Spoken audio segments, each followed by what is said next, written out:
बिस्मिल्लाहिर्रहमानिर्रहीम। वलर कयो वतन पिर्त न छिनन पाण में, पसो पखी अड़न माण्हू आ मेठ घणी। मोहब्बत जिन जे मन में से मेरा कीन थीन, अवल ॾेई सजदो अल्लाह खे, पोइ ख़ल्क़ जी ख़िदमत कनि से कीन अवली थीन जिन इश्क कयो अल्लाह सां। अस्सलामु अलैकुम व्यूवर्स, आऊं आहियां जी मेज़बान ताहिरा जोयो ऐं प्रोग्राम साण खणी आऊं मौजूदु आहियां सुबुह में राण। खोड़ सारियूं दुआऊं हमेशह जे लाइ अव्हां जे लाइ, हमेशह जीअं अव्हां जे लाइ, ऐं नेक तमन्नाऊं अव्हां जे लाइ। उमेद बि रखां थी त बिल्कुलु ठीकु हूंदा। सुबुह जो टाइम आहे ऐं सुबुह जे वक़्त में यकीनन हर कंहिंजो हिकिड़ो पंहिंजो स्केजुअल ऐं हर को पंहिंजी किर्त में यकीनन मसरूफ़ हूंदो। असां जेकॾहिं एजुकेशनल हवाले सां प्रोग्राम जो स्टार्टअप वठूं त एजुकेशन जी ॻाल्हि हमेशह हिन प्रोग्राम में थींदी आहे ऐं अॼु ख़ासि प्रोग्राम में तालीम जी ॻाल्हि थींदी। ए लेवल ओ लेवल जा स्कूल्स ऐं असांजा प्राइवेट स्कूल्स, वरी पंहिंजा गवर्नमेंट स्कूल्स, त छा फ़र्क़ु आहे ऐं बराबरि तालीम जो केतिरो फ़ाइदो आहे। बराबरि तालीम जो मुंहिंजे ख़्याल सां पाण सभिनीनि खे हक़ु हासिलु आहे त असां जीअं दुनिया जी तालीम आहे, जीअं दुनिया तरक़ी जी मंज़िलुनि ते आहे, यकीनन हिकिड़ो पंहिंजो समाजी ढांचो मुख़्तलिफ़ ज़रूरु आहे, तहज़ीब ऐं तमदन जो फ़र्क़ु ज़रूरु आहे, सोसाइटी जो डिफरेंस तमामु घणो आहे। पर जहिड़े तरीक़े सां दुनिया तरक़ी करे पई, IT जी लेवल, IT जी दुनिया जे अंदरि पूरी दुनिया जी जेका लेवल आहे उहा तमामु अॻियां आहे ऐं अॻियां ईंदड़ जेको दौरु आहे उहो पिणु IT जो आहे, आर्टिफिशियल इंटेलिजेंस जो दौरु आहे।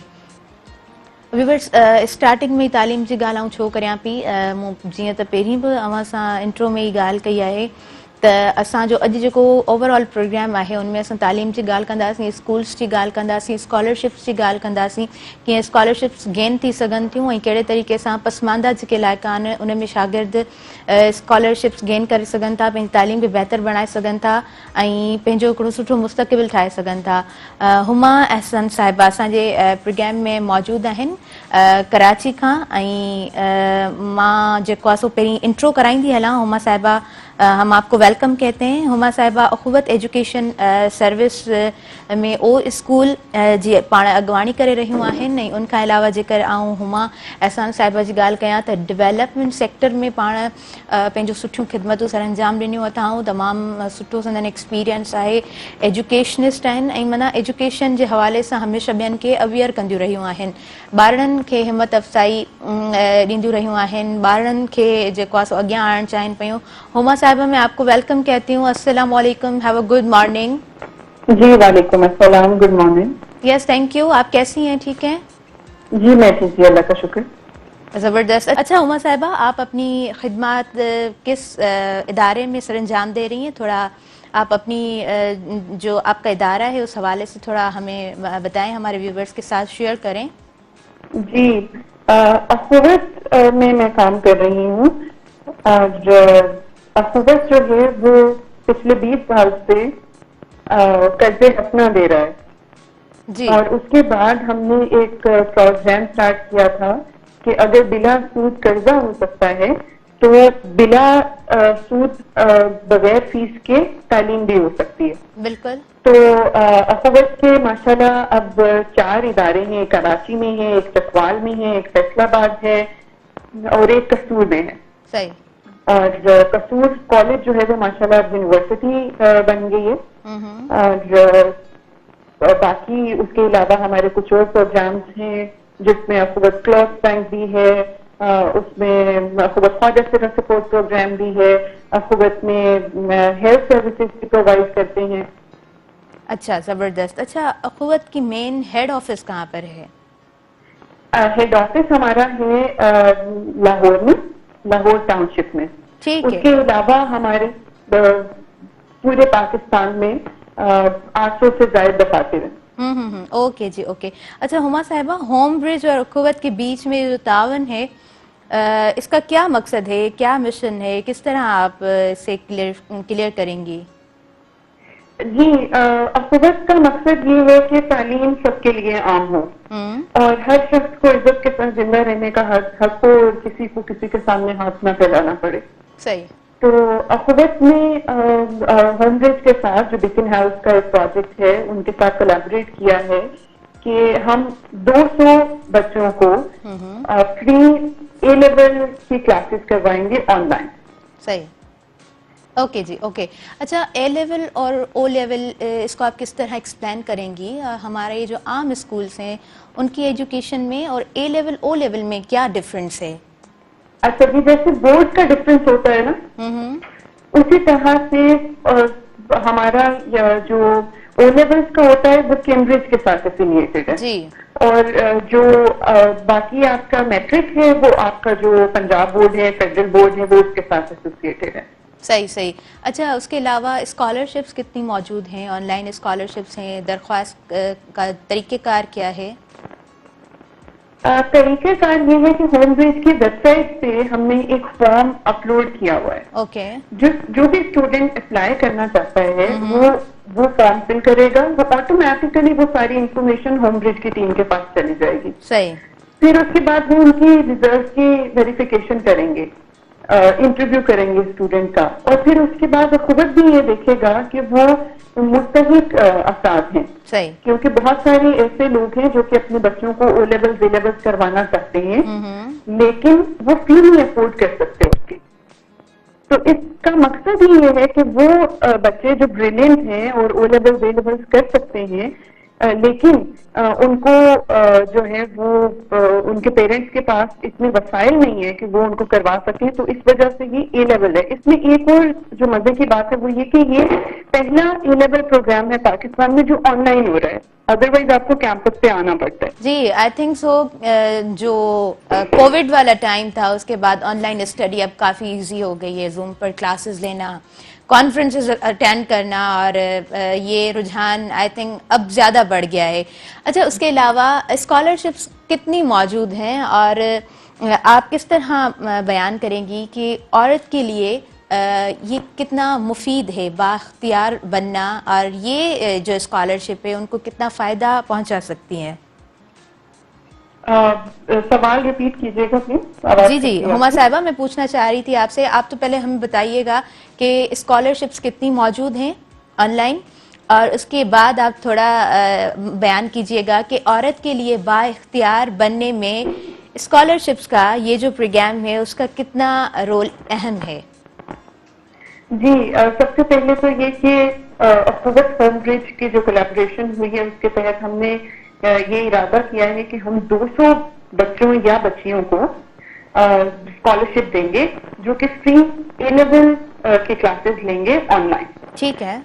جہاں تک فیمیلز کا سوال ہے، آپ کو بھی اندازہ ہوگا کہ بہت سارے علاقے ایسے ہیں جہاں پر یا تو بہت اچھے اسکولز نہیں ہیں، اور اگر ہیں تو عورتوں کو، بچیوں کو وہ اتنا ان کے لیے ایکسیسیبل نہیں ہے کہ وہ وہاں پر جا کے تعلیم حاصل کر سکیں. اور اس کے لیے یہ جو ہمارا اے لیول کا پروجیکٹ ہے اس میں ہم آن لائن فیسلٹی دے رہے ہیں کہ آن لائن آپ ایک اچھے ویل ریپیوٹیڈ انسٹیٹیوشن کے ساتھ ایفیلیٹ ہو سکتے ہیں، اور وہاں سے پھر آپ وہی اے لیول کی وہی کوالٹی ایجوکیشن حاصل کر سکتے ہیں. تو عورتوں کے لیے، بچیوں کے لیے یہ اس لحاظ سے بہت اچھا ہے کہ آپ کو گھر سے باہر نہیں نکلنا ہے اتنا زیادہ، آپ کو فیس نہیں دینی ہے، لیکن آپ اگر یہاں سے اے لیول کرتے ہیں تو وہی کوالٹی ایجوکیشن آپ کو ملے گی جو کہ آپ کسی بھی انسٹیٹیوشن میں جا کے فی پے کر کے حاصل کرتے ہیں. ٹھیک ٹھیک. اچھا آپ اس بات کو یقینی طور پر کہہ سکتی ہیں کہ جو جس علاقوں میں جن علاقوں میں اسکولس کم ہیں، جو پسماندہ علاقے کہلاتے ہیں، ان کو یہ اسکالرشپ ایزیلی ان کے لیے اویلیبل ہوں گی؟ جی یہ اسکالرشپ ہر اس بچے کے لیے اویلیبل ہیں جو کرائٹیریا پہ فال کرتا ہے. ہم نے ایک اکیڈیمک پرفارمنس دیکھنی ہے بچے کی، اور دوسرا ہم نے یہ دیکھنا ہے کہ وہ ویل ڈیزرونگ ہے. ٹھیک ہے ٹھیک ہے. اوکے جی. اچھا اس کے علاوہ میں آپ سے یہ بھی بریفلی پوچھنا چاہوں گی کہ آپ کس طرح گائیڈ کریں گی اسٹوڈنٹس کو اور پیرنٹس کو کہ ان پروگرامس میں اپلائی کریں؟ جی یہ جتنے بھی بچے ہیں جنہوں نے او لیولس کیا اور اس کے بعد ان کے پیرنٹس نہیں افورڈ کر پا رہے کہ انہیں اے لیولس کروا سکیں، تو انہوں نے اپنی فیلڈ چینج کر لی یا انہوں نے ڈیسائیڈ کر لیا کہ وہ ایس ایس سی کر لیں گے کیونکہ ان کے پیرنٹس اے لیولس کی فی افورڈ نہیں کر سکتے. تو ان کے لیے یہ بہت بڑی خوشخبری ہے کہ ان کے بچے آن لائن اے لیول کر سکتے ہیں اور انہیں فی بھی نہیں پے کرنی ہے. جو اپلائی کرنا چاہتا ہے وہ ہوم برج کی ویب سائٹ پہ جائے, وہاں پہ ایک آن لائن فارم اویلیبل ہے, جی ہاں, اور اس فارم کو انہوں نے فل کرنا ہے. ٹھیک ہے, پھر ہماری ٹیم خود سے ان سے رابطہ کرے گی اور ان کی پہلے اکیڈیمک ویریفیکیشن کریں گے کہ ان کا 80% سے زیادہ مارکس ہونے چاہیے. ٹھیک ہے, فار ایگزامپل اگر وہ میٹرک کا انہوں نے ایگزام دیا ہے یا او لیول دیا ہے تو 80% سے زیادہ مارکس ہونے چاہیے میٹرک میں, اور 4 A's یا اس سے زیادہ ہونے چاہیے اگر انہوں نے او لیولس کیا ہوا ہے تو. ٹھیک ہے, ٹھیک ہے عمر صاحبہ, آپ نے جس طرح خود کہا کہ پاسماندہ جو علاقے ہیں, کافی ایسے علاقے ہیں ہمارے جہاں پہ اسکولس اویلیبل نہیں ہیں, جہاں پہ بچے تعلیم سے محروم ہیں, جو صحیح طریقے سے اسکول نہیں جا سکتے. اچھا, آپ نے یہ بھی کہا کہ وہ بچے جو ڈیزرونگ ہوں گے, تو آپ کس طرح سے گائیڈ کریں گی کہ آپ نے کس طرح پریکٹس کرنی ہے, کس طرح ایگزام کلیئر کرنا ہے, ٹیسٹ وغیرہ جو بھی ہے انکلوڈیڈ؟ جی, اس کے لیے ہم نے کوئی ٹیسٹ نہیں رکھا ہوا. اگر تو آپ نے میٹرک دیا ہوا ہے تو اس میں آپ کے 80% کم از کم 80% مارکس ہونے چاہیے. اگر آپ نے او لیولس کیا ہوا ہے تو 4 A's یا پھر اس سے زیادہ ایج ہونی چاہیے تو آپ اپلائی کر سکتے ہیں. صحیح جب اپلائی کریں گے تو پھر ہماری ٹیم ایک انٹرویو کرے گی. اس انٹرویو میں وہ ان کو اسیس کریں گے اور ان کے گریڈ بھی دیکھیں گے. اس کے بعد پھر ہماری ٹیم ان کو فائنینشیل ویریفیکیشن کرے گی کہ واقعی ہی وہ ڈیزرو کرتے ہیں, اور پھر اس کے بعد اگر وہ دونوں کرائٹیریا پہ فال کرتے ہیں تو اس کے بعد پھر ڈیفینیٹلی ہم انہیں انرول کر لیں گے اس پروگرام میں.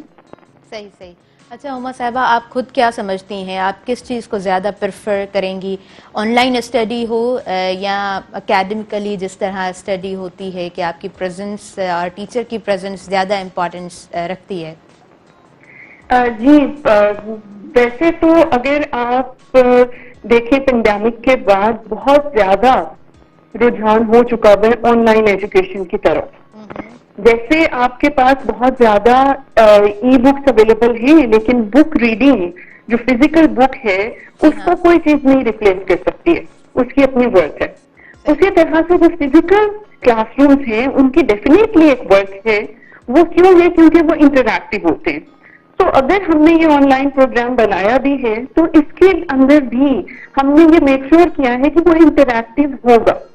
ہمارے جو بچے آن لائن بھی بیٹھے ہوں گے, ہمارے ٹیچرز ان کے ساتھ آن لائن بھی کنیکٹ کریں گے اور ان کو اس سیشن کو اتنا ہی انٹریکٹیو بنانے کی کوشش کریں گے جتنا کہ فزیکل کلاس روم میں ہوتا ہے. صحیح, صحیح.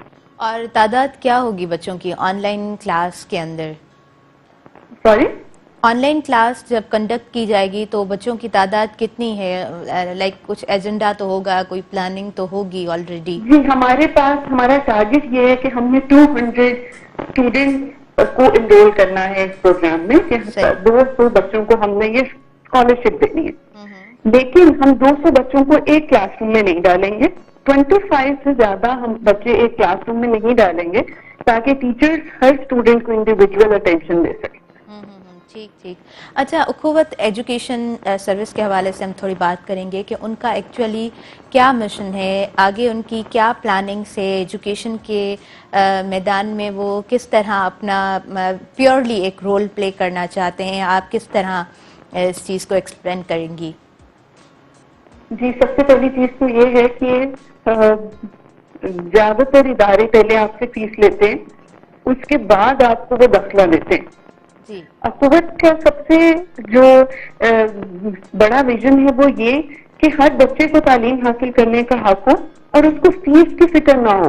جی ہاں, جب وہ ہمارے ادارے میں داخلہ لے لے, صحیح, وہ تعلیم حاصل کر لے, ڈگری اس کی کمپلیٹ ہو گئی ہے, اس کے بعد وہ اسٹیبل ہو گیا ہے, 10 سال بعد بھی اگر وہ اسٹیبل ہو گیا ہے تو اس کے بعد وہ اخوت میں وہی اماؤنٹ ڈونیٹ کر سکتا ہے تاکہ کوئی اور بچہ ان پیسوں سے پڑھ لکھ جائے.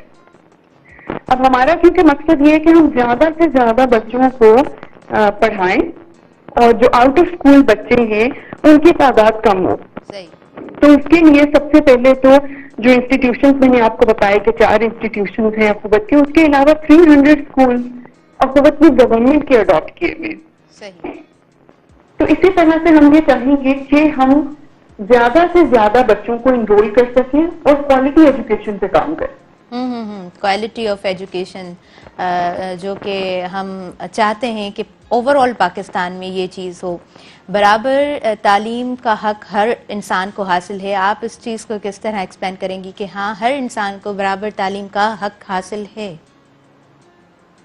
بالکل ہر انسان کو تعلیم کا حق حاصل ہے. کچھ بیسک نیسیسٹیز ہوتی ہیں, ضروریات زندگی ہوتی ہیں, اسی کے اندر ایک تعلیم بھی ہے. تعلیم لگژری نہیں ہے, تعلیم ایک آپ کی بنیادی ضرورت ہے. ایگزیکٹلی.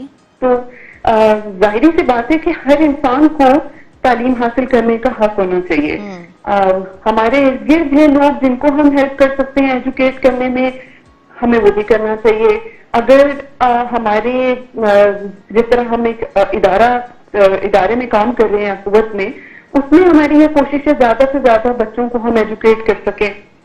پھر اس کے علاوہ ہمارے کچھ فیلوشپ پروگرامز ہوتے ہیں, اس کے اندر بھی ہماری یہی کوشش ہوتی ہے کہ ہم اسٹوڈینٹس کو ایجوکیٹ کر سکیں. اچھا, اور ایجوکیشن تو تھرو آؤٹ آپ کی چلتی رہتی ہے, وہ صرف آپ کی ڈگری کی حد تک محدود نہیں ہوتی ہے.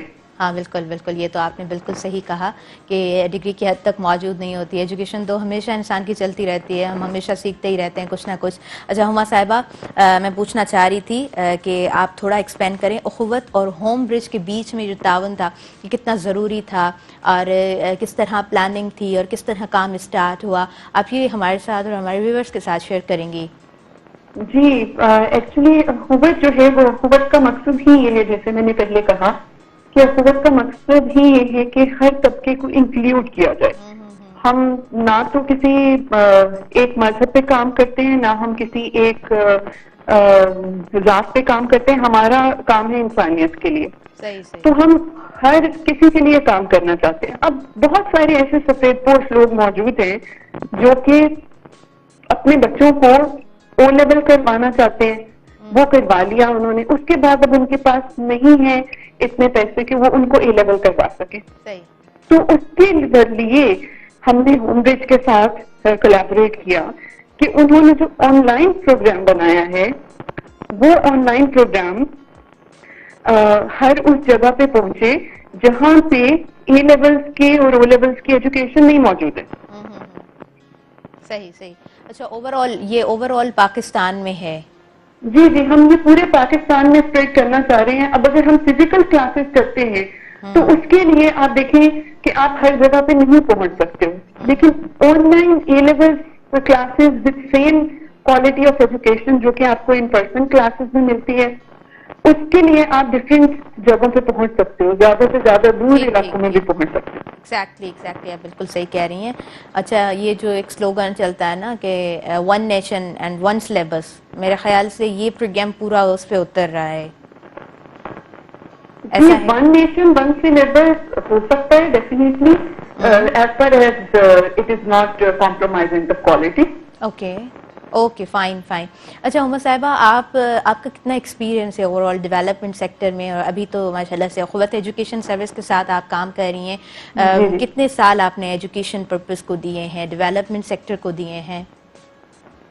جی, میں نے شروع کیا تھا ڈیولپمنٹ سیکٹر میں کام کرنا 2016 میں, اور اب 2023 ہو گیا ہے, لیکن جو ہے وہ کام تو جتنا بھی آپ کریں وہ کم ہے. پہلے میں کیئر فاؤنڈیشن میں کام کر رہی تھی, اس کے بعد اخوت میں, اور اخوت میں ایک ایسی مقناطیسی طاقت ہے کہ وہ پھر آپ ایک دفعہ اخوت کے ساتھ جڑ جائیں تو پھر آپ ڈیٹیچ نہیں کرنا چاہتے ہیں خود کو. تو ماشاءاللہ 7 سال سے زیادہ ہو گیا, ڈفرینٹ پروجیکٹس پہ کام کیا اور ابھی بھی کر رہے ہیں. صحیح. اچھا, آپ کی پرٹیکولر فیلڈ کیا ہے؟ ماسٹرڈ آپ کس سبجیکٹ میں ہیں, کون سی فیلڈ ہے آپ کی؟ جی, میری جو ایجوکیشن ہے وہ ڈفرینٹ ہے, that is more related to sciences, لیکن میرا جتنا بھی ایکسپیرینس ہے, جو پروفیشنل ایکسپیرینس ہے وہ میرا ڈیولپمنٹ سیکٹر کا ہے, اور اسپیسیفکلی ایجوکیشن میں. اچھا, it is some how difficult کہ آپ ایک پرٹیکولر فیلڈ میں ایکسپیرینسڈ ہیں اور پھر کام ایک اور فیلڈ میں کرنا, یہ ڈیفیکلٹ ہوتا ہے یا ایکسپیرینس کے ساتھ ہر چیز ایزی ٹو موو ہے؟ It depends on your passion. اگر تو آپ کے اندر یہ پیشن ہے کہ آپ اپنے پیشن کو پروفیشن میں کنورٹ کرنا چاہتے ہیں تو پھر تو آپ نے کچھ بھی پڑھا ہوا ہے وہ تو ویسٹ نہیں ہوگا, وہ تو لائف میں کہیں نہ کہیں آپ کو ہیلپ کر رہا ہوگا. لیکن جو آپ کی پروفیشنل لائف ہے وہ آپ کا پیشن ڈیفائن کرتا ہے. اوکے اچھا ہما صاحبہ, اوور آل جو ہم نے کمیونیکیٹ کیا about the education O level and A level پھر اسکالرشپس, آپ کیا سمجھتی ہیں ان کمنگ فیوچر اس پروگرام کا کیا فائدہ ہوگا؟ جی جیسے کہ میں نے پہلے مینشن کیا کہ اے لیول ہر بچے کی رینج میں نہیں آتا ہے. اس کی فی اتنی زیادہ ہوتی ہے اس کے کلاسز کی, اور وہ بہت سارے علاقوں میں وہ اسکولز اور کالجز اویلیبل بھی نہیں ہیں جو اے لیول کرواتے ہیں. تو ہمارا مقصد ہی یہ ہے کہ ان بچوں تک یہ کریکولم لے کر جائیں اور ان کو فیسیلیٹیٹ کریں ہر طرح سے, جو کہ جن کے لیے نہ تو یہ کریکولم ایکسیسیبل ہے اور نہ ہی وہ فی پے کر سکتے ہیں اس کی. بالکل بالکل. اچھا آن لائن اسٹڈی میں بچوں کا کتنا انٹرسٹ ہے, اسٹوڈینٹس کتنے چاہ سے کلاسز اٹینڈ کرتے ہیں, آپ کو کیا ایکسپیرئنس ہے اس حوالے سے؟ سوری ہما صاحبہ میں پوچھنا چاہ رہی ہوں کہ آن لائن اسٹڈی کا جس طرح سے رجحان بڑھ گیا کووڈ کے بعد, تو آپ کیا سمجھتی ہیں کہ اسٹوڈینٹس کا زیادہ انٹرسٹ ہے فزیکل کلاسز کو چھوڑ کر اور آن لائن اسٹڈی کی طرف ان کا آگے آنا؟ جی یہ تو نہیں کہہ سکتے ہیں کہ زیادہ انٹرسٹ ہے, لیکن اگر ہم کووڈ سے پہلے کی سچویشن کے ساتھ کمپیئر کریں تو اس نسبت سے زیادہ انٹرسٹ ہے بچوں کا, کیونکہ آپ کو آپ کی ٹریول کاسٹ بچ رہی ہے, اس کے اندر آپ کی ٹیوشن فی بچ رہی ہے. اگر ہم اسپیسیفکلی ہوم برج اخوت کی بات کریں تو اس کے اندر نہ تو بچوں کو ٹریول کر کے کسی انسٹیٹیوشن تک جانا ہے, نہ ہی ان کو وہاں پر اے لیولس کی فی پے کرنی ہے. تو ان کے لیے یہ کافی ایکسائٹنگ اپرچونٹی ہے. تھینک یو سو مچ ہما صاحبہ, آپ پروگرام میں شامل ہوئیں. ان دا اینڈ میں آپ سے میسج لینا چاہوں گی, ان شارٹ آپ کا کیا میسج ہوگا؟ میرا میسج یہ ہوگا کہ ایجوکیشن جو ہے وہ آپ کی ڈگریز تک ایسوسیٹڈ نہیں ہے, وہ تھرو آؤٹ آپ کی زندگی میں چلتی ہے. تو خود کو بھی ایجوکیٹ کریں, اپنی سراؤنڈنگ کو بھی ایجوکیٹ کریں, اور یہ جو ہوم برج اخوت کا میسج ہے یہ زیادہ سے زیادہ لوگوں تک کنوے کریں تاکہ ان بچوں تک پہنچ سکے جو ڈیزرو بھی کرتے ہیں اور کوالیفائی بھی کرتے ہیں. Great message, thank you so much. آپ نے ٹائم دیا ऐं असांजे व्यूवर्स सां हिकु सुठी नॉलेज जेको आहे सो उहा वंड थी. असां चाहींदासीं त जेके बि स्टूडेंट्स आहिनि जिन जो चाह आहे त असां सुठो पढ़ी सघूं त उहो हिन प्रोग्राम में अप्लाई करे सघनि था. प्रोसीजर तव्हांखे हुमा साहिबा ॿुधाए चुकिया आहिनि. व्यूवर्स वक़्तु साई जो थी वियो आहे, असां साई जी तरफ़ वधंदासीं. उहो काॾे न वञिजो, ॾिसंदा रहिजो असांजो पंहिंजो प्रोग्राम सुबुह मेराण.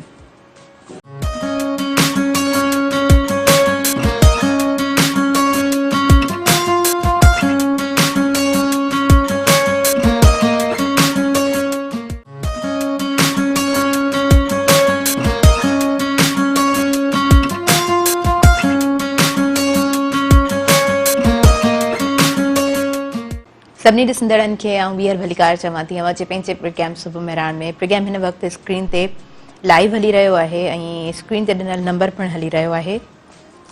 तव्हां कॉल करे सघो था, डायल करे सघो था. नंबर एज़ यूजुअली आउं अनाउंस कंदमि वंस इन प्रोग्राम, हिकु दफ़ो प्रोग्राम में अनाउंस कंदी आहियां एज़ यूजुअली. 022102855. तव्हां इहो डायल करे सघो था, प्रोग्राम में शामिलु थी सघो था. हमेशह जीअं अव्हांखे भलीकार चवंदासीं, वेलकम चवंदासीं. ऐं ॻाल्हि हली पई ब्रेक ते वञण खां पहिरियां त स्कॉलरशिप्स कीअं गेन कजनि ऐं स्कॉलरशिप्स जो गेन करणु मुंहिंजे ख़्याल सां इहा बि हिकिड़ी क्यूरियोसिटी हूंदी आहे. स्टूडेंट्स जेके ए लेवल ऐं ओ लेवल करणु चाहिनि था त फीसिस तमामु घणियूं हाई हूंदियूं आहिनि, महांगियूं हूंदियूं आहिनि ऐं हर को ॿार नथो पे करे सघे. इहो पॉसिबल न आहे. असां जंहिं सोसाइटी में रहूं था त हर को ॿार पे करे सघे. इहो सिर्फ़ु असांजी सोसाइटी में न आहे, पर तव्हां जेके सुधरियल मुल्क आहिनि ऐं उतां जा जेके सुधरियल माण्हू आहिनि उहे बि किथे न किथे ट्राए कंदा आहिनि. त असां जीअं पलजासीं, असां जीअं वॾा थियासीं त असां वटि बि गुरबत हुई, पर हा असां वटि तालीम जो हथियार मौजूदु हुयो ऐं असां तालीम पिराईसीं. छो त उते वरी गवर्नमेंट जेको आहे सो एजुकेशन फ्री ॾींदी आहे. ॿाहिरियनि मुल्कनि में जेका रियासत हूंदी आहे उहा मुल्क में हर ॿार खे हर फ़र्द खे एजुकेशन फ्री में ॾिए थी त इहो हिकिड़ो फ़ाइदो थींदो आहे उन्हनि जे लाइ ॾाढो सुठे तरीक़े सां उहे तालीम हासिल कंदा आहिनि। असां वटि बि तमामु बहितर माण्हू जेके पासमानदा इलाइक़नि जा आहिनि, जिन इलाइक़नि में बिजली कोन आहे, रोड रस्ता कोन ठहियल आहिनि, जिथे स्कूल्स अवेलेबल कोन आहिनि या आहिनि त को रियरली को घटि हिकु अधु स्कूल आहे, उनजी बि बिल्डिंग का ख़ासि कोन आहे, त उते तालीम हासिल करणु, उते पंहिंजो पाण खे मञाइणु, उतां खां अॻियां निकिरणु, ॿाहिरि निकिरणु, त इहा हिकिड़ी ॾाढी वॾी डेडिकेशन आहे असांजी हिन सोसाइटी जे लाइ। उन्हनि माण्हुनि जो हिकिड़ो तमामु बहितर किरदारु रहियो आहे, हिकिड़ो सुठो रोल रहियो आहे ऐं उहे इंस्पायरेशनल स्टोरीज़ रहिया आहिनि असांजी हिन सोसाइटी में। केतिरा ई माण्हू असां वटि मौजूदु आहिनि जेके पसमानदा इलाइक़नि मां निकिता आहिनि, जेके सुठा एक्टर बि बणिया आहिनि, जेके औरतूं सुठियूं एक्ट्रेसिस बि बणियूं आहिनि, तालीम जे मैदाननि में उन्हनि पंहिंजो पाण खे मञायो आहे, हुनर जे मैदान में उन्हनि पंहिंजो पाण खे मञायो आहे। त तालीम ऐं हुनर हमेशह मञियो वञे थो त बहितर आहे। तालीम ऐं हुनर खे जिथे बि हथी ॾिनी वई आहे उते उते न सिर्फ़ु घराणनि तरक़ी कई आहे, उते उते न सिर्फ़ु समाज तरक़ी कई आहे, कंहिं हिकु ॻोठ कई आहे, पर पूरे जे पूरे समाज तरक़ी कई आहे, पूरे जे पूरे तबक़नि तरक़ी कई आहे, पूरी जे पूरियुनि क़ौमुनि तरक़ी कई आहे ऐं उहे मुल्क शानदार तरीक़े सां ॾाढो बहितर तरीक़े सां हलनि पिया। उते जी एजुकेशन बहितर, उते जी ट्रांसपोर्टेशन बहितर, उते जा इदारा बहितर, त पोइ मुंहिंजे ख़्याल सां ज़िंदगी बि ॾिसो त आसान बणिजंदी आहे ऐं इहो पाण सभिनीनि जो हक़ु आहे त असां पंहिंजी ज़िंदगी खे आसान बणायूं, असां पंहिंजो पाण खे सुखु ज़रूरु ॾियूं। अॻियां वधूं था प्रोग्राम जी तरफ़। अव्हांखे ॿुधाईंदी हलां त असांखे अॼु कंहिं जॉइन कयो आहे, महिमान शख़्सियात जी तरफ़ अॻियां वधंदासीं। असां वटि शाहिदा राजपर साहिबा मौजूदु आहिनि, संदनि खे आउं भलीकार चवां थी।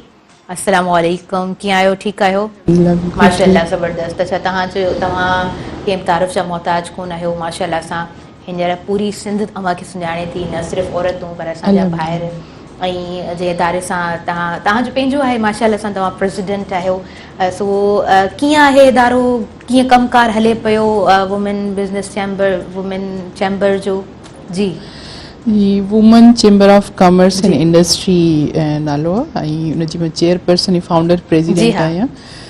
त माशाअल्लाह सां काफ़ी इम्प्रूवमेंट अची वई आहे ऐं जीअं शुरू में असांखे जेके मुश्किलातूं आयूं हुयूं काफ़ी सॉल्व थी वियूं आहिनि ऐं हींअर जेको असांजी औरतुनि जो रुझान आहे बिज़नेस जी तरफ़ वधे पियो ऐं काफ़ी ईअं सम्झो त असां 50% कामयाब थी चुका आहियूं। माशाअल्लाह माशाअल्लाह, इन कामयाबी तव्हांखे खोड़ सारी मुबारकूं हुजनि ऐं तमामु सुठो लॻंदो आहे। स्टार्टिंग खां तव्हां सां प्रोग्राम्स कया आहिनि, जॾहिं तव्हां फर्स्ट टाइम स्क्रीन ते आया, उहो मेरान टेलीविज़न जी स्क्रीन हुई, women chamber of commerce and industry.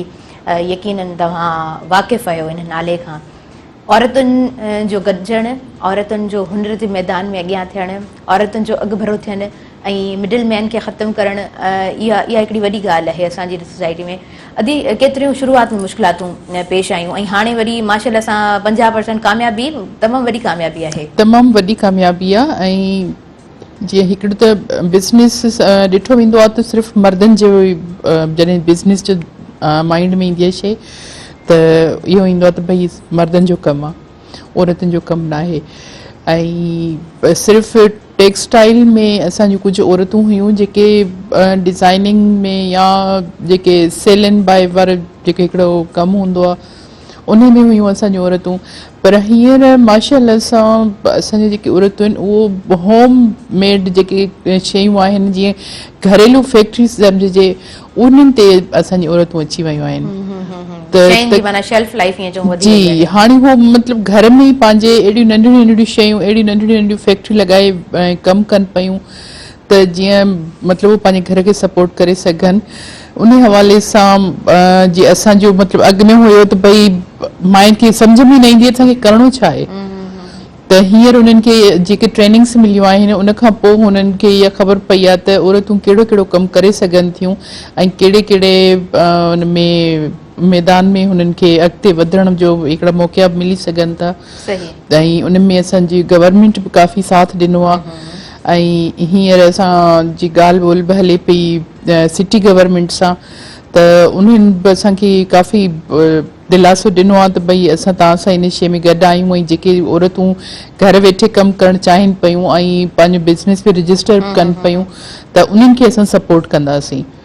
त माशाल्लाह सां ख़ुशाइंद क़दम आहे ऐं बिल्कुलु ऐं तमामु ख़ुशी जहिड़ी ॻाल्हि आहे त असांजी औरत अॻिते वधे पई। हा हा हा बिल्कुलु बिल्कुलु। ऐं ख़ुशि थींदी आहे मूंखे त अव्हांजो जेको हिकु ऑफिशियल पेज आहे उन ते यकीनन डिफरेंट स्टोरीज़ अपलोड तव्हां कंदा रहो था। इहा कामयाबी सिर्फ़ु हिकु घराणे जी कोन आहे, हिकु औरत जी कोन आहे, पर मां सम्झां थी इहा कामयाबी असां सभिनीनि सिंधियुनि जी आहे, असां सभिनी पाकिस्तानियुनि जी इहा कामयाबी आहे त असांजूं औरतूं बिज़नेस जे मैदान में, हुनर जे मैदान में अॻियां वधनि पियूं ऐं पंहिंजे घर खे ॾाढो बहितर तरीक़े सां रन कनि पियूं, ॾाढो सुठे तरीक़े सां हलाइनि पियूं। अच्छा दी कोविड वारो टाइम यादि ईंदो आहे? ॾाढो ॾाढो यादि ईंदो आहे। मूं सम्झो तव्हां चवंदा हूंदो त हाणे बिल्कुलु बि यादि कोन ईंदो आहे। न छो जो उन मां असां काफ़ी कुझु सिखियो हुयो, त इन करे जंहिं शइ मां चाहे उहा मुश्किल हुजे या आसानी असांखे सिखण जे लाइ कुझु मिले थो त उनखे उहो यादि रहिजी वेंदो आहे। मुंहिंजे ख़्याल सां इहा वक़्त जी ॾाढी ख़ूबसूरत ॻाल्हि आहे। ॾुखियो वक़्तु आहे त इंसान खे इलाही कुझु सेखारे थो वञे, बिल्कुलु, ऐं गुज़री बि वञे थो। हा गुज़री बि वञे थो। ऐं इन में जेको असां सिखियो हुयोसीं त असां घर वेठे छा छा करे सघूं था, इनकम पंहिंजी कीअं जनरेट करे सघूं था। त इहो कोविड वारो वक़्तु हुयो जेको असांखे काफ़ी सबक बि ॾेई वियो। जी बिल्कुलु। कुझु माण्हुनि जी तरफ़ां सबक मिलिया, कुझु फाइनेंशियली सबक मिलिया, ऐं मतिलबु काफ़ी हिकिड़ो सबक आमोज़ वक़्तु हुयो जंहिंमां असांजी स्पेशली असांजे सिंध वारनि ते घणो कुझु सिखियो, पर अञा बि उन्हनि खे वधीक सिखण जी ज़रूरत आहे। ओवरऑल पाकिस्तान में तब्दीली आई, असांजी औरत जी बिज़नेस में वॾो फ़र्क़ु आयो हो कोविड में। जी जी जी तव्हां सही पिया चओ त इहा तब्दीली सिर्फ़ु असां में कोन आई, दुनिया में आई, पर ख़ुशि आईंद ॻाल्हि इहा आहे त असां हुन मां सिखियो ऐं असां बहितरी जी तरफ़ वधियासीं। असां लाइव कॉलर आहिनि, संदन खे शामिल कंदासीं। हलो अस्सलाम वालेकुम। हलो अस्सलाम वालेकुम। वालेकुम सलाम। जी तव्हांखे असां भली कार चऊं था, अव्हां पंहिंजो नालो ॿुधाईंदा अदा किथां खां ॻाल्हायो पिया? असां नवाज़ सां ॻाल्हायूं था, परवीन जबलपुर सां। ठीकु आहे, छा चवणु चाहींदव अव्हां? तव्हांजो प्रोग्राम असांखे ज़बरदस्त आहे न, सुबुह जो अदा महिरबानी, प्रोग्राम जे हवाले सां छा चवंदव? असांजो तव्हां इहो प्रोग्राम असां टीवी खोले प्रोग्राम लॻो, असां ज़बरदस्त लाइव कॉल लॻो कॉल करो। ठीकु आहे, ओके ओके, थैंक यू, तव्हां प्रोग्राम में शामिल थियो। तव्हां पाण छा कंदा आहियो? ठीकु आहे, सुठो लॻो अदा, सुठो लॻो तव्हां प्रोग्राम में शामिल थियो। ऐं जेकर असांजूं भेनरूं प्रोग्राम में शामिल थियनि यकीन कयो अञा वधीक असांखे सुठो लॻंदो, अञा वधीक असांखे ख़ुशी थींदी, छाकाणि त अदी शाहिदा जो जेको कमु आहे उहो औरतुनि सां कमु आहे, न सिर्फ़ु औरतुनि सां, यकीनन उन में मर्दनि जो हिकिड़ो सुठो रोल आहे, इदारो आहे पूरो, त यकीनन औरतूं ऐं मर्द गॾु कमु कनि पिया, पर औरतुनि सां घणो कॉन्टेक्ट में अचणु, ग्रुपिंग में उन्हनि खे सम्झाइणु ऐं वरी पंहिंजे हुनर जे हवाले सां उन्हनि खे अॻिभरो करणु, अॻियां वधाइण में अदी शाहिदा जो हिकिड़ो सुठो कमु रहियो आहे। हाणे अव्हां सोचंदा हूंदा असां कोविड जी ॻाल्हि छो पिया कयूं, त अदी शाहिदा जेको आहे सो कोविड में ई जेको आहे सो हिन पूरे बिज़नेस खे संभालियो ऐं हिकिड़ो बिज़नेस उन्हनि क्रिएट कयो, औरतुनि जे लाइ मौक़ा हिननि फराहम कया। चयो वेंदो आहे त नौकिरी हिकिड़ो फ़र्दु कंदो आहे, पर जॾहिं बिज़नेस जी ॻाल्हि ईंदी आहे त पोइ तव्हां प्रोवाइड कंदा आहियो जॉब माण्हुनि खे, ऐं जॾहिं माण्हुनि खे तव्हां जॉब प्रोवाइड कयो था त मुंहिंजे ख़्याल सां इहा तमामु वॾी ख़ुशी जी ॻाल्हि हूंदी आहे। ऐं हू चयो वेंदो आहे न त उत्तम खेती नीच नौकिरी वधंदड़ वापार, त वापार वधंदड़ आहे। ऐं तव्हां मुंहिंजे ख़्याल सां अञा वधीक पहिरीं जॾहिं आया त यस यू वर कॉन्फिडेंट, पर हाणे माशाल्लाह सां अञा वधीक पुर एतमाद आहियो ऐं तव्हांजी शख़्सियत अञा वधीक पुर एतमाद लॻे थी माशाल्लाह सां। ऐं मां तव्हांखे ॿी बि हिकिड़ी ख़ुशी जी ॻाल्हि ॿुधायां त इनशाअल्लाह सुभाणे असांजे हिकिड़ो अबू ज़बी मां डेलीगेशन अचे पियो। अच्छा, हा, जंहिंसां असांजे हिकिड़ो MOU बि साइन थींदो इंशाअल्लाह। त असांजे जेके हितां जूं प्रोडक्ट्स आहिनि उहे असां अबू ज़बी में दुबई में जेके असांजी औरतूं पाण उते डिस्प्ले कनि ऐं असां उन्हनि खे हिकिड़ो बिज़नेस मुहैया कयूं। ठीकु आहे, अॼु वरी थोरो प्रोसेस जी ॻाल्हि कंदासीं। काफ़ी टाइम खां पोइ सुबुह महिराण जे हिन अङण ते पंहिंजी गॾिजाणी थी आहे। मां पुछणु चाहींदसि त का औरत जेका अव्हां सां राब्ते में अचणु चाहे, जेका पंहिंजो बिज़नेस खोलणु चाहे, बिज़नेस में अॻियां वधणु चाहे, त उनखे कीअं गाइड कंदा अव्हां? सभ खां पहिरीं त हिकिड़ी उहा रजिस्टर थी सघे थी औरत जंहिंखे बिज़नेस हुजे, रजिस्टर्ड बिज़नेस हुजे। ऐं उहा रन करे पई बिज़नेस, त उहा आराम सां अची सघे थी। ऐं उन खां अलावा जेकॾहिं कंहिं काई इंट्रस्टेड आहे जंहिंजो बिज़नेस बि न आहे ऐं उहा करणु चाहे थी, अॻिते अचणु चाहे थी ऐं असां वटि रजिस्टर्ड थियणु चाहे थी, त उन जे लाइ वरी उनखे असां जेके हिकिड़ो प्रोसेस सॼो कराईंदासीं, उनजी रजिस्ट्रेशन जेका बिज़नेस जी हूंदी आहे ऐं हा बिज़नेस स्टार्ट कीअं करे ऐं हुन जे लाइ कहिड़ो बिज़नेस सुठो आहे ऐं हूअ पंहिंजो एक्सपर्टीज़ कहिड़े बिज़नेस में रखे थी उहो असांखे ॿुधाए, त पोइ उन खां पोइ असां उनखे उन शइ ते ट्रेनिंग ॾींदासीं त तव्हांजो किथे फ़ाइदो आहे, तव्हांजी शइ प्रोडक्ट जेका आहे उनजी डिमांड किथे आहे, त उहा पोइ उन हिसाब सां पंहिंजो बिज़नेस स्टार्ट करे ऐं उनखे रजिस्टर कराए ऐं असां वटि रजिस्ट्रेशन उनजी थींदी। सही सही। ऐं मां चार्जिस बि पुछणु चाहियां पई, त रजिस्ट्रेशन जा छा चार्जिस आहिनि?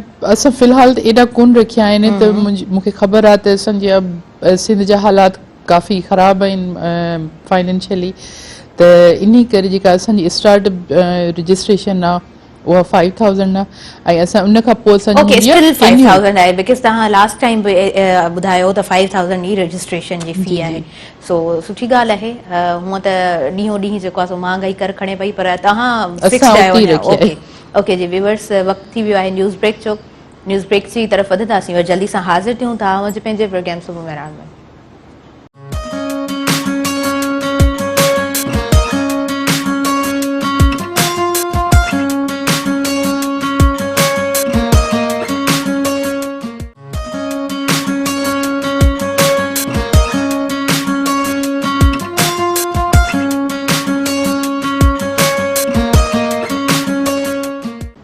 सभिनी ॾिसंदड़नि खे बि हर भलीकार चवां थी पंहिंजे प्रोग्राम सुबुह मेहरान में ॻाल्हि हले पई औरत जे हुनर जी।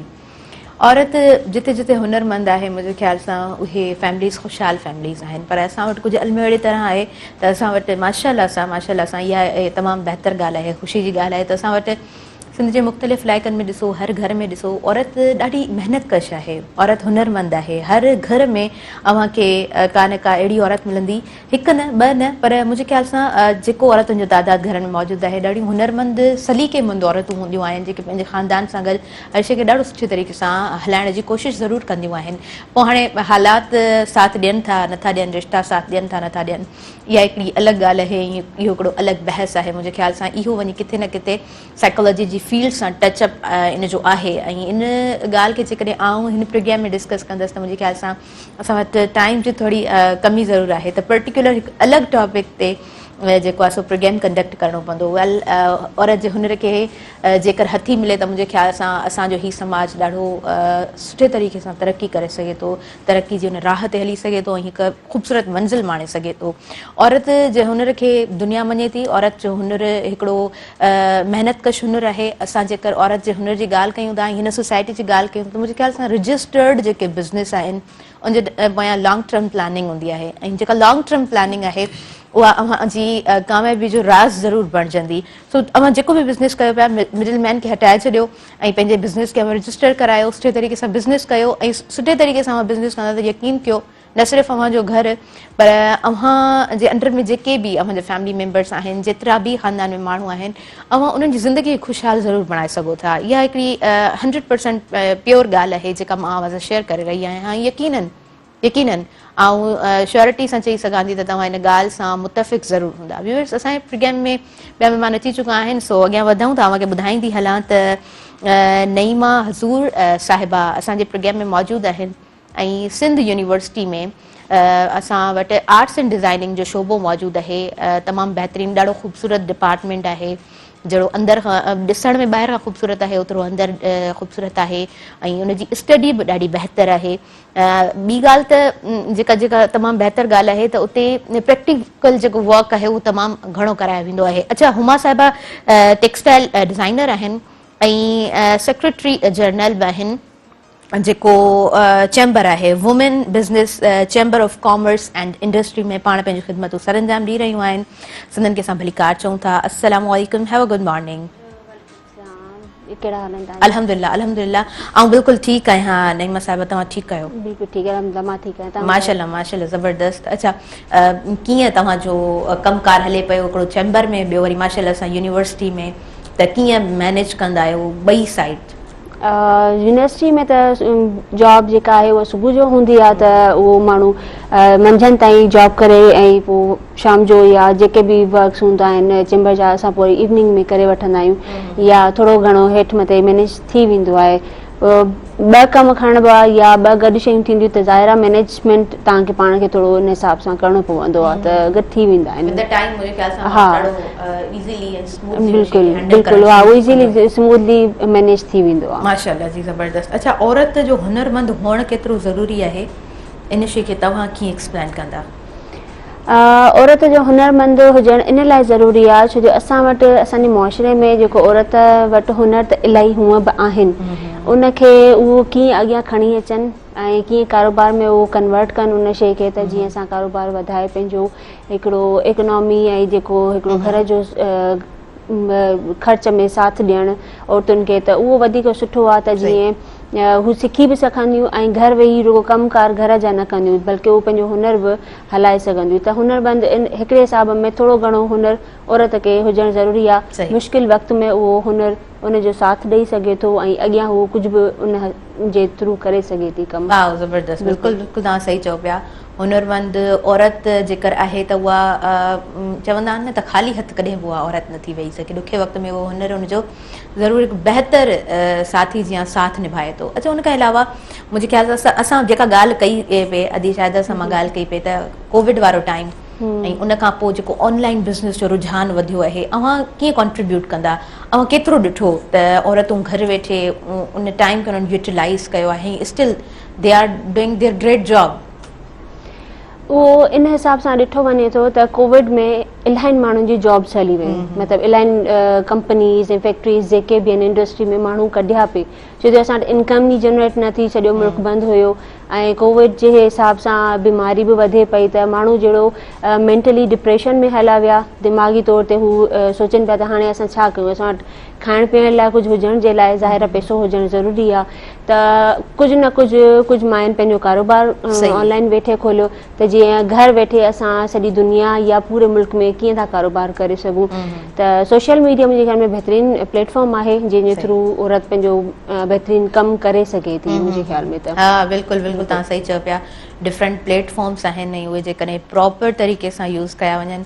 अच्छा, अव्हां जे घर में यकीनन को न को ॿारु ज़रूरु एजुकेटेड हूंदो, त अव्हां जेकर सोशल मीडिया जे डिफरेंट प्लेटफॉर्म्स खां अणवाक़िफ़ आहियो त तव्हां उन जी हेल्प वठी करे अव्हां पंहिंजो कमु सुठे तरीक़े सां करे सघो था। वधीक अदी शायदि असां डिस्कस करियूं था, अदी पंहिंजो हिकिड़ो प्रॉपर तरीक़े सां पेज ठाहिणु, उनखे रन करणु केतिरो ज़रूरी आहे, त तव्हां जेका बि न्यू शइ आहे तव्हां उन ते अपलोड कयो ऐं तव्हां ॾेखारियो घर वेठे त ही बि कमु आहे, ऐं करे सघां थी, अव्हां जेको आहे सो बाए करे सघो था।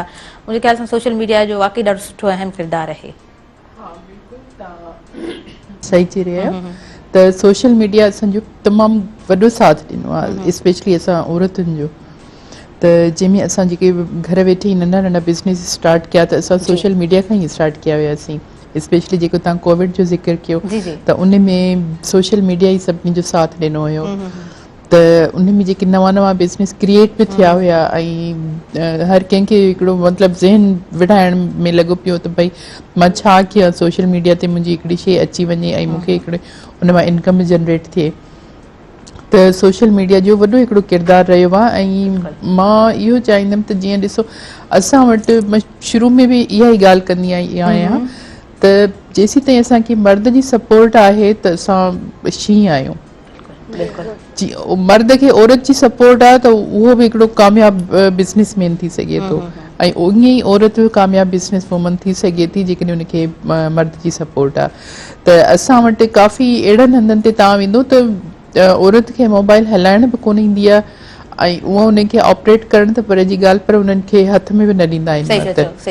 त मां उहो ई चाहींदमि त जेकॾहिं ॾिसो काई असांजी अदी अचणु थी चाहे बिज़नेस में ऐं उहा चाहे थी त मां मुंहिंजो पेज ठहे ऐं मां पंहिंजी कुझु शयूं आहिनि जेके मां डिस्प्ले कयां, त उन में उनखे जे घर जो कोई आहे फ़र्द अहिड़ो कोई पढ़ियल लिखियल छोकिरा बि आहिनि माशाल्लाह सां, त उहो उन्हनि खे हेल्प कनि। फेसबुक ते जेकॾहिं कोई अकाउंट ठाहिनि या ॿिया बि काफ़ी अहिड़ा आहिनि, इंस्टाग्राम हा, त उहो रहंदो हाँ तो हुन ते हो पंहिंजी शयुनि खे डिस्प्ले कनि हुननि जी कीअं हुननि जी प्राइस रखनि कीअं हुनखे हिकिड़ो डिस्क्रिप्शन ॾियनि पंहिंजी हुन शइ जी त उन में जेकॾहिं उहे छोकिरा या उन्हनि जा जेके घर वारा मर्द आहिनि उहे उनजो साथ ॾियनि त हूअ हिकिड़ो नओं बिज़नेस उतां ई स्टार्ट कंदी ऐं उनजो फ़ाइदो सभिनी खे पवंदो सिर्फ़ु हिकिड़ी औरत खे कोन पवंदो आहे त इहा ई साॻी ॻाल्हि वरी उते ई अची बीहंदी त पुठियां असांजी सपोर्ट हुजे हाँ बिल्कुलु बिल्कुलु सही था चओ। ऐं सिर्फ़ु असां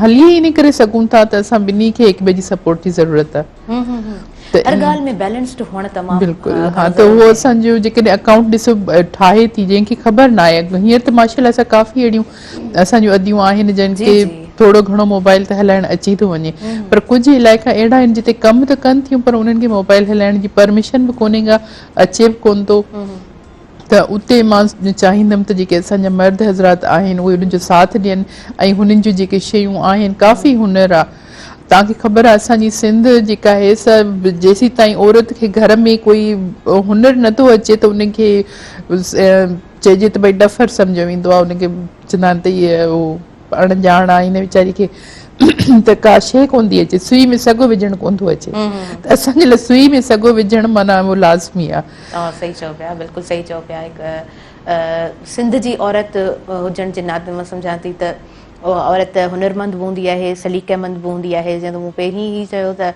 उहा पंहिंजे रिश्तनि खे जहिड़े तरीक़े सां हर शइ खे प्रॉपर तरीक़े सां हलाईंदी आहे त उहा पंहिंजे रिश्तनि खे ओड़े तरीक़े सां समेटे संभाले हलाइणु चाहींदी आहे पोइ वरी थोरो जेकॾहिं इंसानु डाइवर्ट थिए थो वॉट एवर जेके उहे प्रॉब्लम्स आहिनि that is an other thing उन शइ खे कंहिं ॿिए प्रोग्राम में ज़रूरु चाहींदसि त डिस्कस करे सघूं जेके रिलेशनशिप प्रॉब्लम्स हूंदा आहिनि या मेंटली डिसऑर्डर में माण्हू हलियो वेंदो आहे मेंटली इलनेस जी तरफ़ माण्हू हलियो वेंदो आहे त उहे शयूं कुझु ॿियूं आहिनि जिन खे यकीनन आउं चाहींदसि त कंहिं ॿिए प्रोग्राम में कंहिं एक्सपर्ट सां वेही करे डिस्कस कयां छो त जेकर आउं ॾिसां त साइकोलॉजी जी इन फील्ड जे तरफ़ आउं ख़ुदि बि अट्रैक्टेड ज़रूरु आहियां मुंहिंजे ख़्याल सां कुझु फील्ड्स अहिड़ियूं हूंदियूं आहिनि लाइक आर्ट जी दुनिया खां तव्हां ॿाहिरि नथा निकिरी सघो ग्लैमर वर्ल्ड तव्हां सभिनी किथे न किथे अट्रैक्ट कंदो हूंदो ख़ूबसूरत शइ तव्हांखे किथे न किथे अट्रैक्ट कंदी हूंदी अव्हां चाहे औरत आहियो अव्हां चाहे मर्द आहियो छोकिरी आहियो अव्हां हिकु बॉय जेकर ॿुधी रहियो आहे का सुठी ड्रेस हूंदी त अव्हां ज़रूरु चाहींदा त इनखे आउं वेयर कयां इनखे आउं वठां को सुठो शूज़ ॾिसंदा त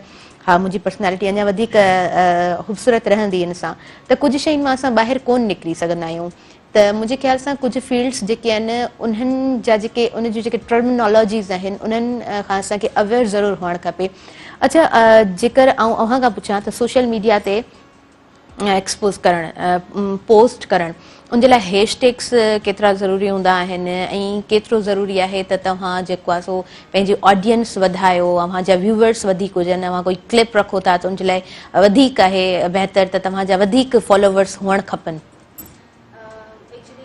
फेसबुक हुजे या इंस्टाग्राम हुजे ओवरऑल जेको बि सोशल मीडिया आहे उन ते हैशटैग्स हुजणु ज़रूरी आहिनि छो जो कॾहिं कॾहिं इहो हूंदो आहे की असां पेज नेम या जेको बिज़नेस नेम हूंदो आहे उनजे थ्रू का शइ न ॻोल्हे सघंदा आहियूं त जेके हैशटैग्स हूंदा आहिनि उनजे थ्रू असां काफ़ी सारियूं शयूं जेके आहिनि असांखे मिली वेंदियूं आहिनि त हैशटैग ज़रूरी हूंदा आहिनि इन लाइ त जीअं तव्हांजो जेका प्रोडक्ट या जेका बि शइ ठहियलु हुजे फेसबुक ते पियल उहा तव्हांखे ईज़ीली कॉमनली मिली वेंदी त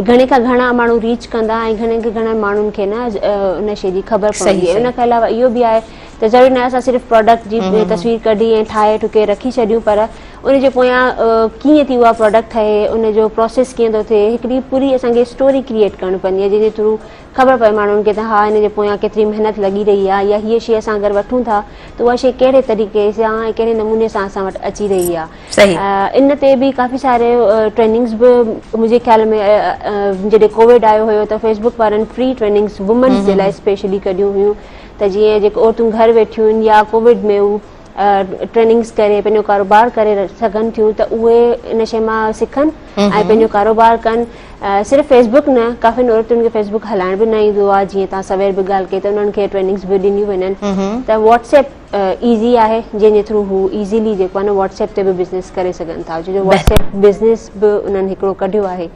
त उन जे हवाले सां बि थी सघे थो त मुंहिंजे ख़्याल में त फेसबुक में सिर्फ़ु हैशटैग्स न हर शइ जी जेको आहे न घणी उहा हूंदी आहे मतिलबु माण्हूअ खे हा रिक्वायरमेंट आहे एक्टिव हुजणु ज़रूरी आहे तव्हां डेली बेसिस ते पंहिंजी पोस्ट रखो, प्रोडक्ट्स रखो, जेके बि तव्हांजा शयूं आहिनि कम जे हिसाब सां, बिज़नेस जे हिसाब सां, त उहे रखणु ज़रूरी आहे. लाइमा अब्दुल साहिबा अवां खां हुनजे बिज़नेस जे हवाले सां पुछणु चाहींदसि, जीअं त टेक्सटाइल डिज़ाइनर आहियो, कीअं रुझान वधे हिन फील्ड जी तरफ़? पहिरियों त थोरो इहो एक्सप्लेन कंदा. आर्ट जी फील्ड जी तरफ़ हिकिड़ो आर्टिस्ट बेसिकली आर्टिस्ट ई हूंदो आहे, उहो ॼाए ॼम खां ई हुन में उहे क्वालिटीज़ हूंदियूं आहिनि. मुंहिंजे ख़्याल सां इहा ई शइ अवां में हुई जो तव्हां जेको आहे सो अट्रैक्ट आहे हिन फील्ड जी तरफ़. तो यस पाण कंटिन्यू कयूं था, पर वक़्तु साईं जो थी वियो आहे, त साईं जी तरफ़ वधणु ज़रूरी आहे. नंढिड़ो ब्रेक आहे, stay tuned, we are just coming back.